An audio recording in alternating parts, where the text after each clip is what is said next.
ഇപ്പോൾ മുഖ്യമന്ത്രി പിണറായി വിജയൻ മാധ്യമങ്ങളെ കാണുകയാണ്. തത്സമയ ദൃശ്യങ്ങളിലെ 10 കൊല്ലം മുൻപത്തെ ദുരനുഭവങ്ങൾ അത്ര കണ്ട് ഓർമ്മയുണ്ടാകണമെന്നില്ല. സമസ്ത മേഖലകളിലും ആ ഘട്ടത്തിൽ മുരടിപ്പിൻ്റെ കാഴ്ചയായിരുന്നു. സമ്പൂർണ്ണ തകർച്ചയാണ് UDF കേരളത്തിന് സമ്മാനിച്ചിരുന്നത്. നിയമന മരവിപ്പ്, പൊതുമേഖലയുടെ തകർച്ച, പൊതുവിദ്യാഭ്യാസ സ്ഥാപനങ്ങളുടെ അടച്ചുപൂട്ടൽ,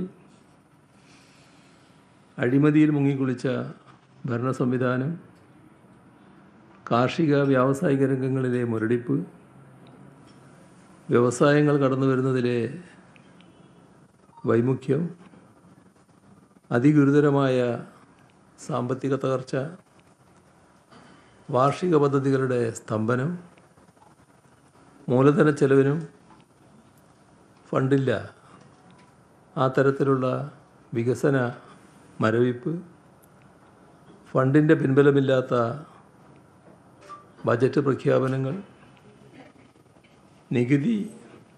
നികുതിയേതര വരുമാനങ്ങൾ ഉയർത്താൻ ഭരണ നടപടിയില്ലാത്ത അവസ്ഥ, ഇങ്ങനെ പോവുകയായിരുന്നു അക്കാലത്തെ കാര്യങ്ങൾ.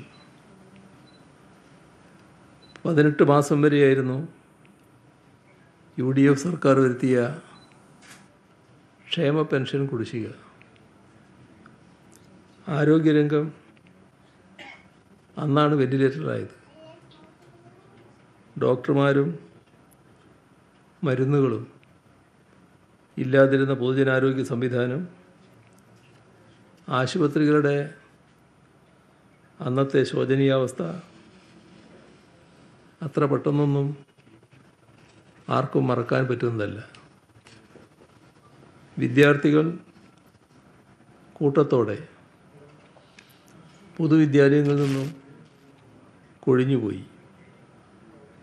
പാഠപുസ്തകങ്ങൾ പോലും കൃത്യമായി നൽകാത്ത അവസ്ഥ. കുട്ടികൾ പാഠപുസ്തകങ്ങളുടെ ഫോട്ടോസ്റ്റാറ്റ് ഉപയോഗിക്കേണ്ടി വന്ന ഗതികേട്. ലാഭകരമല്ല എന്ന് പറഞ്ഞ് സ്കൂളുകൾ അടച്ചുപൂട്ടുന്ന നില.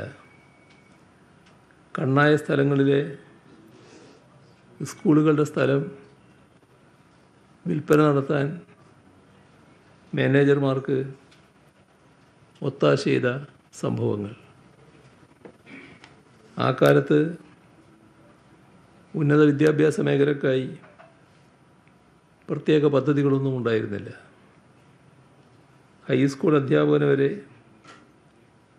യൂണിവേഴ്സിറ്റി വൈസ് ചാൻസലറാക്കാൻ ശ്രമിക്കുന്ന നിലയായിരുന്നു അക്കാലത്ത്.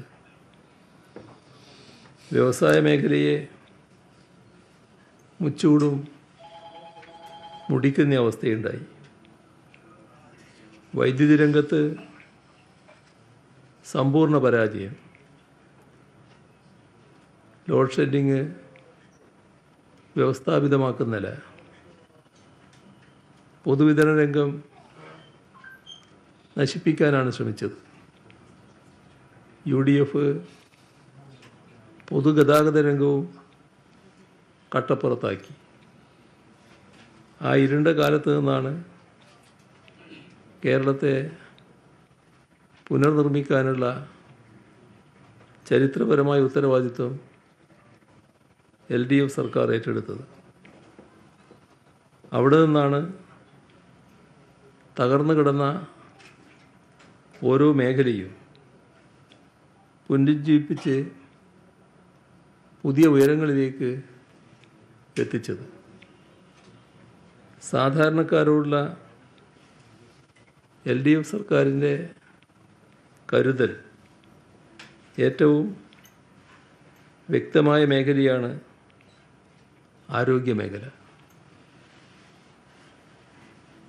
ഇവിടെ LDF UDF ഭരണകാലയളവിലെ ആരോഗ്യരംഗത്തെ നേട്ടങ്ങളുടെ താരതമ്യം നന്നാകും. ഇത്തരമൊരു മാറ്റം എത്രത്തോളം വലുതായി ഉണ്ടായി എന്നത് മനസ്സിലാക്കാൻ ആ താരതമ്യം സഹായിക്കും. 2016 UDF പടിയിറങ്ങുമ്പോൾ ആരോഗ്യമേഖലയ്ക്കുള്ള ബജറ്റ് വിഹിതം 665 കോടി രൂപയായിരുന്നു. എന്നാൽ LDF ഭരണത്തിലത് 3000 കോടിയിലധികമാക്കി. ആർദ്രം മിഷൻ എന്ന ഒരു മിഷൻ പ്രവർത്തനം അത് ജനകീയ പങ്കാളിത്തത്തോടെ കേരളത്തിൻ്റെ പൊതുജനാരോഗ്യ സംവിധാനത്തെ ഉടച്ചു വാർക്കുന്നതിനാണ് ഇടയാക്കിയത്. ആശുപത്രികളിലെ അടിസ്ഥാന സൗകര്യങ്ങൾ വൻതോതിലാണ് ഇതിലൂടെ വർദ്ധിപ്പിക്കാനായത്.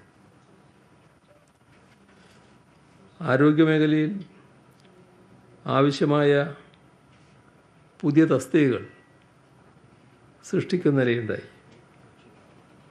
മരുന്ന് ക്ഷാമം പൂർണ്ണമായും ഇല്ലാതാക്കി. സർക്കാർ ആശുപത്രികളെ കൂടുതൽ രോഗീ സൗഹൃദമാക്കി മാറ്റി. പ്രാഥമികാരോഗ്യ കേന്ദ്രങ്ങളെ ആധുനിക സൗകര്യങ്ങളുള്ള കുടുംബാരോഗ്യ കേന്ദ്രങ്ങളാക്കി ഉയർത്തി.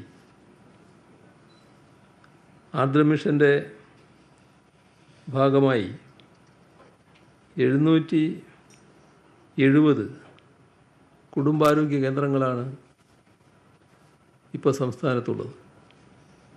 ലക്ഷ്യമിട്ടിരുന്നത് 886 ആണ്. ബാക്കിയുള്ളവയുടെ നിർമ്മാണം പുരോഗമിക്കുകയാണ്. ഇതുകൂടാതെ 152 ബ്ലോക്ക് തല കുടുംബാരോഗ്യ കേന്ദ്രങ്ങളിൽ 91 സ്ഥാപനങ്ങളുടെ നവീകരണം പൂർത്തീകരിക്കാനായി. ജനകീയാരോഗ്യ കേന്ദ്രങ്ങൾ ഇപ്പോൾ 5416 എണ്ണമാണ് കേരളത്തിൽ പ്രവർത്തിക്കുന്നത്. നഗരപ്രദേശങ്ങളിൽ 356 നഗര ജനകീയാരോഗ്യ കേന്ദ്രങ്ങളും സജ്ജമാക്കാനായി. ഇതെല്ലാം പുതിയ ഇടപെടലുകളാണ്. കൂടുതൽ വാർത്തകൾക്ക് news 18 Keralam YouTube channel subscribe ചെയ്യുക.